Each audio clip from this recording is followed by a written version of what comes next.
திருவிடைமருதூரில் பட்டியலின விவசாயிகளுக்கு இலவச வேளாண் கருவிகளை உயர்கல்வித்துறை அமைச்சர் கோவை செழியன் வழங்கினார்.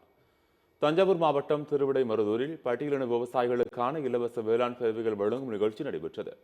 இதில் உயர்கல்வித்துறை அமைச்சர் கோவை செழியன் கலந்து கொண்டு 42 விவசாயிகளுக்கு மின்விசை தெளிப்பான்களை வழங்கினார். தொடர்ந்து செய்தியாளர்களுக்கு பேட்டியளித்த அவர் 2026 தேர்தலையும் வெல்லப்போவது திராவிட முன்னேற்றக் கழகம் என்பதை பாஜக, அதிமுக, நாம் தமிழர், தாவேக உள்ளிட்ட அனைத்து எதிர்க்கட்சிகளும் ஒப்புக்கொண்டு விட்டதாக கூறினார். தற்போது அவர்களுக்குள் யார் 2ஆம் இடம் மற்றும் 3ஆம் இடம் பிடிப்பது என்ற போட்டி மட்டுமே நிலவுகிறதே தவிர எப்போது முதலிடம் திமுகவுக்கு தான் என்றும் கூறினார். 2024 ஆளுகிற இயக்கம் திராவிட முன்னேற்ற கழகம் என்பதை அனைத்து எதிர்க்கட்சிகளும் ஒத்துக்கொண்ட காரணத்தால் கூட்டணி வைத்தாலும் சரி, தனித்தனியாக நின்றாலும் சரி, ஆளப்போவது திராவிட முன்னேற்ற கழகம்.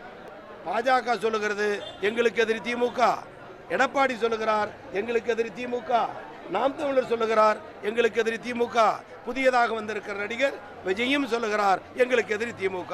ஆக எதிரிகளில் 2ஆம் இடம் யாருக்கு என்பது, 3ஆம் இடம் யாருக்கு என்பதுதான் 2026 தேர்தலின் கள நிலவரம். என்றைக்கும் தமிழகத்தில் முதலிடம் திராவிட முன்னேற்ற கழகம், அதன் தலைவர் தளபதி.